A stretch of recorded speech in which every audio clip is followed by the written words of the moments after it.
నమస్తే, welcome to NTV global roundup. జింబాబ్వేలో cholera వ్యాధి ప్రబలుతోంది. నవంబర్ మొదటి 5 రోజులలో 68 కొత్త కేసులు నమోదయ్యాయి. దేశ రాజధాని హరారేకి దక్షిణాన ఉన్న చిటుంగ్వీజా అనే డర్మటరీ పట్టణం కలరా హాట్స్పాట్లలో ఒకటి. 3,71,000 దాకా జనాభా ఉన్న ఈ పట్టణం హెల్త్ ఎమర్జెన్సీ అలర్ట్ ప్రకటించారు. అధికారిక సమాచారం ప్రకారం 5 రోజులలో 137 అనుమానిత కేసులు, 28 ధృవీకరించబడిన కేసులు నమోదయ్యాయి.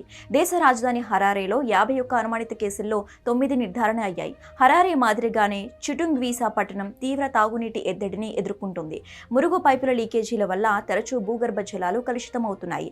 ఆదివారం నాటికి జింబాబ్వే మొత్తం మీద 6,486 అనుమానిత కలరా కేసులు నమోదు కాగా 1,127 కేసులు నిర్ధారణ అయ్యాయి.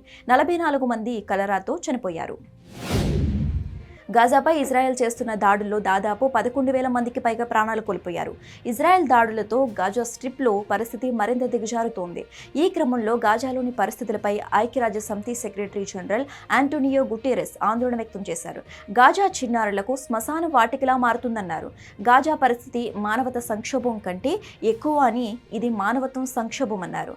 అంతర్జాతీయ సమాజం గాజాలో అమానవీయ ఘటనలను ఆపాలని, అలాగే మానవతా సహాయాన్ని విస్తరించాల్సిన బాధ్యత ఉందన్నారు. ఇజ్రాయెల్ హమాస్ యుద్ధం ప్రారంభమైనప్పటి నుంచి పాలస్తీనా శరణార్థుల కోసం పనిచేస్తున్న తమ వాలంటీర్లు 29 మంది మరణించారని యుఎన్ చీఫ్ ఆవేదన వ్యక్తం చేశారు. మృతుల కుటుంబాలకు ఆయన సంతాపం ప్రకటించారు.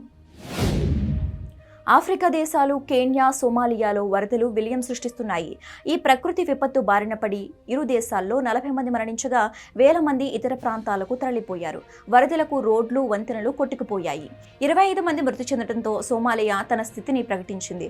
ఒక రాష్ట్రంలో సుమారు 2,400 మంది వరదల్లో చిక్కుకుపోవటం పరిస్థితి తీవ్రతకు అద్దం పడుతోంది. కెన్యాలో 241 హెక్టార్ల పంట నీట మునిగిందని, 1,067 పశువులు మృత్యువాత పడ్డాయని రెడ్ క్రాస్ సంస్థ వెల్లడించింది. అవినీతి ఆరోపణల కారణంగా పోర్చుగల్ ప్రధాని ఆంటోనియో కోస్టా తన పదవికి రాజీనామా చేశారు. తనపై అవినీతి ఆరోపణలు రావడంతో ఆశ్చర్యానికి గురయ్యానని, అయినప్పటికీ విచారణకు సహకరిస్తానని ఆయన తెలిపారు.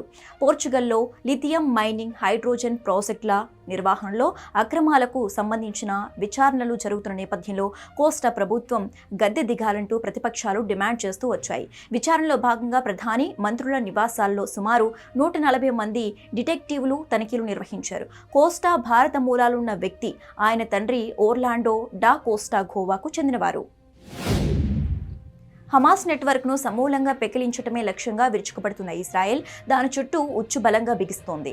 ఈ క్రమంలోని గాజాలోని కీలక ప్రాంతాల్లోకి ఐడిఎఫ్ దళాలు అడుగుపెట్టాయి. మరోవైపు హమాస్ను పూర్తిగా అంతమొదించేదాకా ఈ యుద్ధం ఆగబోదని తేల్చి చెప్పిన ఇజ్రాయెల్ ప్రధాని నెతన్యాహు యుద్ధం ముగిశాక గాజా భద్రతా బాధ్యతలను తామే తీసుకుంటామని ప్రకటించారు. అయితే ఈ నిర్ణయాన్ని అగ్రరాజ్యం అమెరికా వ్యతిరేకించినట్లు కనిపిస్తోంది. గాజాను తిరిగి స్వాధీనం చేసుకోవటం ఇజ్రాయెల్కు అంత మంచిది కాదంటూ హెచ్చరించినట్లు తెలుస్తోంది. ఈ మేరకు న్యూయార్క్ టైమ్స్ కథనం వెల్లడించింది.